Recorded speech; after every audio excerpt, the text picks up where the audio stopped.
22 September 2024ના રોજ Indian medical association Surat બ્રાન્ચના ઉપક્રમે કોન્ફરન્સ આઈએમએકોન સુરત 2024 લે મેરિડિયન ડુમ્મસ રોડ સુરત ખાતે રાખવામાં આવી છે। આ કોન્ફરન્સમાં હેલ્થના વિવિધ વિષયો પર ખ્યાતનામ ડોક્ટરો પ્રેઝન્ટેશન આપશે। તેમાં અમદાવાદ, આણંદ, સુરતના 14 જેટલા નિષ્ણાંત તબીબો પોતાનું જ્ઞાન પીરસશે, જેથી તબીબોના જ્ઞાનમાં વૃદ્ધિ થઈ દર્દીને સારવાર ઉચ્ચતમ કક્ષાની મળી રહે તે હેતુથી આ કોન્ફરન્સનું આયોજન કર્યું છે, જેમાં સુરતના 500થી વધુ તબીબો ભાગ લેશે। આ કોન્ફરન્સમાં કોઈ પણ જાતના ઝાકમઝાળ વગર ફક્ત એકેડેમિકને મહત્વ આપવામાં આવશે। આ કોન્ફરન્સમાં વિવિધ સ્પેશિયાલિટીના તબીબો તેઓનું વક્તવ્ય આપશે, જેમાં સુરતના ખ્યાતનામ પેટના રોગોના તબીબોની panel doctor Subhash Nandwani, doctor Jignesh Ghevariya, doctor Chintan Prajapati, doctor Keyur Bhatt, doctor Ritesh Prajapati જઠર સંબંધિત રોગોના નિદાન અંગે ચર્ચા કરશે। ડૉક્ટર અનિલ પટેલ કિડની ટ્રાન્સપ્લાન્ટેશનમાં પ્રાથમિક શું કાળજી લેવાની તેની માહિતી આપશે।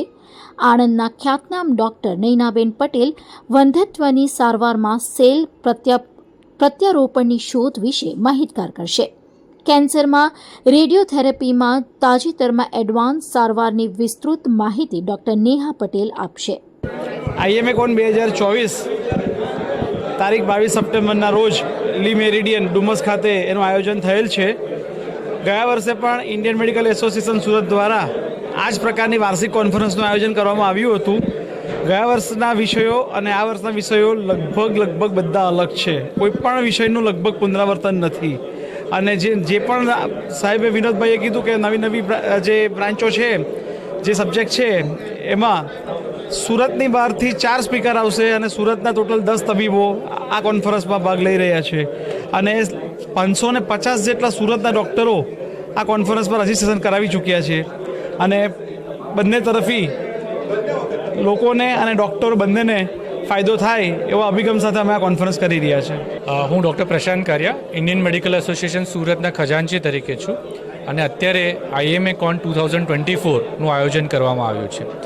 લાસ્ટ યર પણ આઈએમએકોન 2023નું આયોજન કરવામાં આવ્યું હતું અને અત્યારે જે આઈએમએકોન 2024 છે એના ઓર્ગેનાઇઝિંગ ચેરપર્સન તરીકે ડૉક્ટર વિનોદભાઈ શાહ અને ડૉક્ટર હિરલ શાહ એ બંને જણ છે।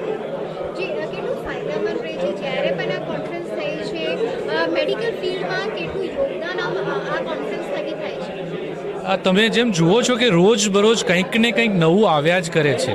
ઘણીવાર જે સારવાર પાસ્ટમાં આપવામાં આવતી હોય છે એ હવે જરૂરી નહીં હોતી અને ઘણીવાર જે નવી સારવાર આવી છે એ લોકોને ખબર નહીં હોતી। તો આ પ્રકારનું જ્યારે કન્ટિન્યુઅડ મેડિકલ એજ્યુકેશન હોય, જેમાં નેશનલ અને ઇન્ટરનેશનલ લેવલની ખ્યાતિ ધરાવતા અરાઉન્ડ 14થી વધારે સ્પીકર્સ આવી રહ્યા છે અને 550થી વધારે ડૉક્ટર્સ જ્યારે એમાં પાર્ટ લઈ રહ્યા છે, ત્યારે એનો ફાયદો એ ડૉક્ટરોને તો થશે જ, પણ એની સાથે સાથે એમનું નોલેજ વધવાથી આપણા પેશન્ટોને પણ એ ફાયદો થવાનો જ છે। સુરત શહેર ઇન્ડિયન મેડિકલ એસોસિએશન 1915માં સ્થાપના થઈ, આજે 109 વર્ષ પૂરા કરી રહ્યું છે। એટલે 2024 ઇમાકોન ઇન્ડિયન મેડિકલ એસોસિએશન કોન્ફરન્સ યોજાઈ રહી છે। એમાં 14 જેટલા ખ્યાતનામ તબીબો સીડ્સ હોસ્પિટલ પેટના રોગો પર પેનલ ડિસ્કશન કરી રહ્યું છે। ડૉક્ટર દૈવત વૈષ્ણવ પેનક્રિયાસ પર રોબોટિક સર્જરી ઉપર બોલી રહ્યા છે। પાર્થમ જોશી યુરોલોજીમાં રોબોટિક સર્જરી અને લેટેસ્ટ ઇન્વેન્શન પર બોલશે।